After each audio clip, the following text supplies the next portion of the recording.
The New York Knicks are officially in a dogfight. After a dominant Game 1 performance in the first round, the energy at Madison Square Garden shifted on Monday night as the Atlanta Hawks clawed back to steal Game 2 with a 1-point narrow victory. We are now heading to Atlanta with the series tied 1-1, and for the first time in this postseason, the even-keeled perspective is being tested. While a split at home is never the goal because home court advantage is lost that way, the way that this loss specifically happened is what should be the primary focus of the coaching staff in practice and the fan base. Today we're breaking down the bizarre fourth quarter disappearance of Karl-Anthony Towns, the rotation decisions by Mike Brown that allowed a 12-point lead to even evaporate in the first place, and the necessary adjustments the Knicks must make as the series shifts to State Farm Arena. So the Knicks entered Game 2 with all the momentum in the world. After a clinical Game 1 win, it looked like New York was going to make quick work of this Atlanta team for the most part. For the first 3 quarters, that narrative held true. The Knicks were physical, they were disciplined on the glass, and they seemed to have an answer for every run that the Hawks attempted in those 3 quarters.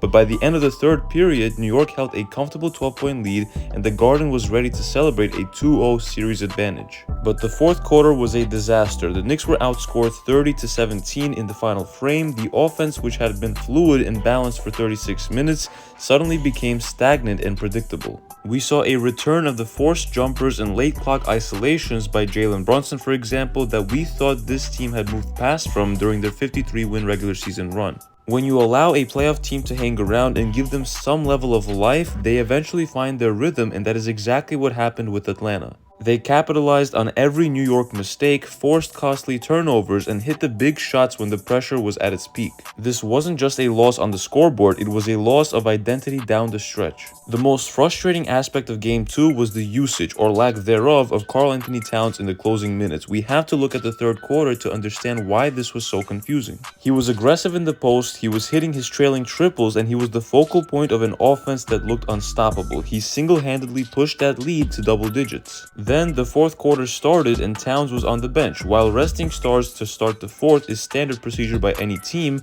the length of that rest was the issue. Towns did not re-enter the game until the 7-minute mark in the fourth quarter, but by that point the Knicks' 12-point cushion had shrunk to 9 and the Hawks were already starting to feel the momentum shift. Even more bizarre was what happened once he was on the floor. Towns only attempted 2 shots in the entire fourth quarter. He was essentially frozen out of the offense. When you have a 7-footer who just went ballistic in the previous quarter, you have to find ways to get him the ball, whether it was the Hawks' defensive adjustments or a lack of intentionality from the Knicks guards like Jalen Brunson.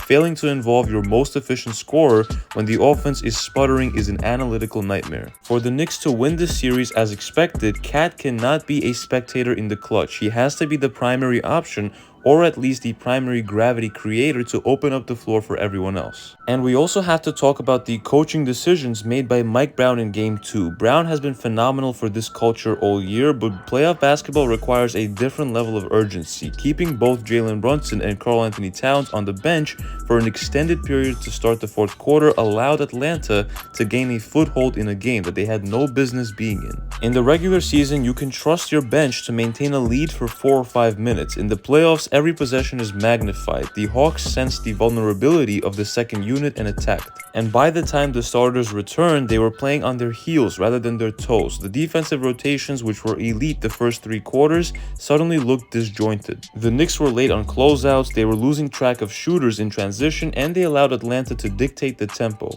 Brown is a coach who values his bench, and rightly so, given how Mitchell Robinson and Deuce McBride have played, but in a closeout scenario at home, you have to shorten that leash. The stars have to be on the floor to maintain the standard. One of the few bright spots from Game 2 was the continued physical presence of Mitchell Robinson. He was once again a force on the glass, and his interior defense is the only reason the game stayed as close as it did during the Atlanta surges. However, even Mitch's dominance could not overcome the perimeter lapses. The Knicks allowed too many straight-line drives to the cup in the fourth quarter, which forced the bigs to help and left the corners wide open for the Hawks shooters. The rebounding battle, which is usually a Knicks stronghold, felt more contested than it should have been in the closing minutes. When New York wins, they win by dominating the 50-50 balls and the second chance opportunities. In Game 2, those hustle plays seemed to go Atlanta's way when it mattered most. For Game 3, the defensive identity has to be restored. It starts with OG Anunoby and Mikal Bridges staying attached to their assignments and not overhelping.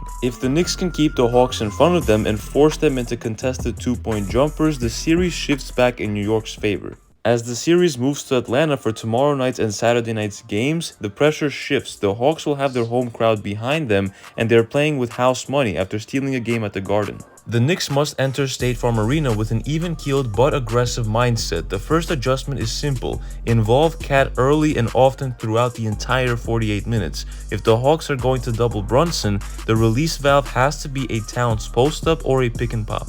The second adjustment is the rotation. We need to see more staggered minutes between the stars to ensure that at least one of the primary scorers is on the floor at all times during the fourth quarter. The Knicks have the depth to survive, but they don't have the luxury of playing without their identity for half a quarter in the playoffs. Finally, the bench production needs to step up. While the starters were the story, the second unit needs to provide more than just the defensive energy. They need to find ways to manufacture points when the half-court set stalls. Whether it's McBride's shooting or Josh Hart's transition play, the next man up mentality that got us to 53 wins needs to show up on the road.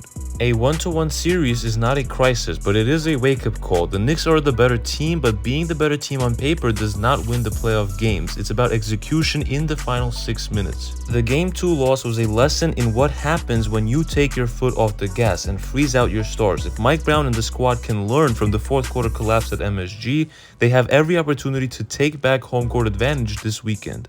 I'm staying even-keeled. One bad quarter does not define a championship caliber team, but it does define a series if you don't fix it fast. But Knicks fans, let me know in the comments, who do you blame more for the KAT disappearance? The coaching staff like Mike Brown or Jalen Brunson? And do you think we can even take both games in Atlanta somehow? I'll be in the comments all day talking hoops. It's been KNYT here, and I'll see you guys in the next one.